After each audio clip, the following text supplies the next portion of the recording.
Children. They're loud, curious, inquisitive, and playful, which is why one stares at you with a dead stone face talking about something evil. It's creepy as when I do it, generally people just ask me to leave. They have this innocent charm that can be flipped onto its head in an instant. It's like a manual turning something cute into something freaking terrifying. Doubly so when you know they've been playing with something they shouldn't be touching, and end up playing host to something evil. Possession is a divisive phenomenon, with believers attributing it to the occult and the paranormal, while skeptics look for psychological explanations. The concept involves a person's supposed takeover by a malicious spirit, demon, or ghost, leading to noticeable changes in behavior and unnatural feats. Unusual strength, alterations in voice pitch, and speaking in language unknown to them are just a few of the examples. Despite ongoing debates, a clear, universally accepted answer has never been reached. Ancient stories casually introduce possession as a narrative theme. These tales, whether etched onto clay tablets or woven into epic poems, portray possession as an interplay between mortals and the divine, and that which is in between. The earliest documented exorcism comes from the library of Ashurbanipal, an Assyrian king who organized the first libraries in the 7th century BCE. Etched on stone tablets, it describes the exorcism of a paralyzed, sore-covered man possessed by a wandering desert spirit. By invoking the gods from the Epic of Gilgamesh and soaking him in an herbal tincture, they wash the spirit away to be poured into a dough that is then returned to the desert. Jumping ahead a few centuries, H.P. Lovecraft's The Thing on the Doorstep immerses readers in the eerie realm of possession, unleashing personality changes on a naive innocent. In 1971, Peter Blatty's novel The Exorcist not only inspired the blockbuster 1973 horror classic, but left its mark on the public, weaving a tapestry of terrifying transformations that continues to cast a shadow over the horror genre's landscape, and broader awareness of possession and exorcisms to the public at large. Power of Christ compels you! What an excellent day for an exorcism.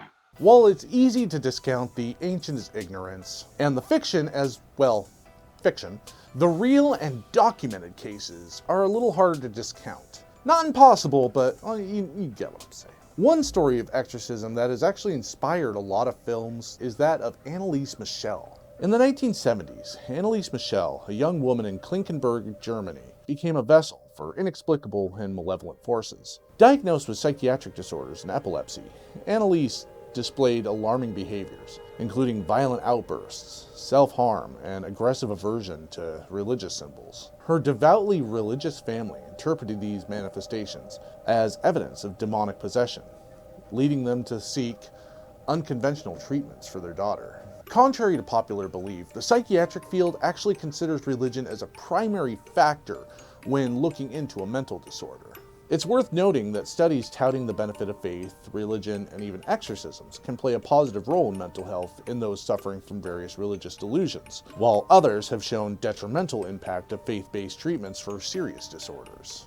Convinced of the supernatural influences, Annalise's family eventually turned to the diocese in seek of exorcisms. The young woman was prayed over with Catholic rites from ancient grimoires. In prolonged sessions, a priest would recite the Lord's Prayer and Hail Mary, as well as recite from more obscure and esoteric texts.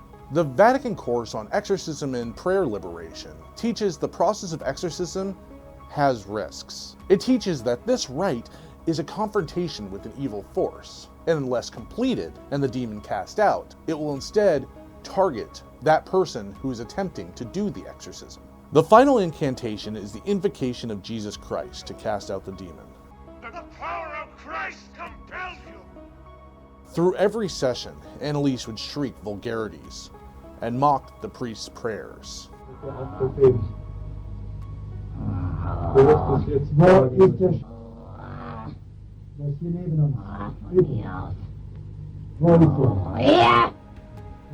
These desperate attempts tried to expel demonic entities, however, only intensified Annalise's suffering.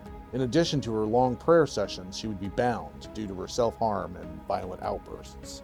Tragically, the very rituals that were intended to set her free from the demonic forces were ultimately the cause of her untimely death. She began to waste away through malnutrition and dehydration, culminating in her demise on July 1st, 1976. The aftermath saw legal consequences, with her parents and the priests facing convictions for negligent homicide. As the legal system grappled with the intricate intersection of faith, possession, and the tragic consequences of untethered supernatural belief. Annalise Michel's story remains a sad and chilling narrative, challenging the understanding of supernatural and prompting reflection on the profound impact of spiritual convictions on the human psyche. The rite of exorcism, both major and minor, is not something that's taken lightly. While there are a lot of public displays of exorcisms at revivals and megachurches, more often than not, that's exploitative and performative in nature. People trying to part the desperate from their savings. Like the preachers you see screaming at demons so loud that it covers up the sound of their own conscience. True exorcists turn down most requests. The process requires medical and psychological examinations, sessions of prayer with a priest, interviews with friends and family. Often, they find underlying medical or emotional disorders, leading them to getting the treatment they desperately need. While most exorcisms are thought of as the Hollywood version, the stories that end up with someone dead, injured, or abused tend to be the most notorious.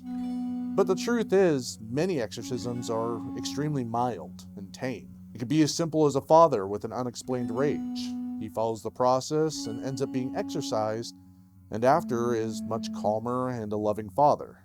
It's fair to believe either way. Explaining the reality of the sense of self, our spirit, our soul, whatever you want to refer to it as, it's an intangible thing. It could be as simple as electrical signals ricocheting inside a spongy wad of meat inside our heads. Or it could be something divine. What affects us is relative, and what affects the mind is vast. Let me know what you think down in the comments. Please remember to like, smack around that subscribe button, and click it right in the bells. And until next time, toodaloo.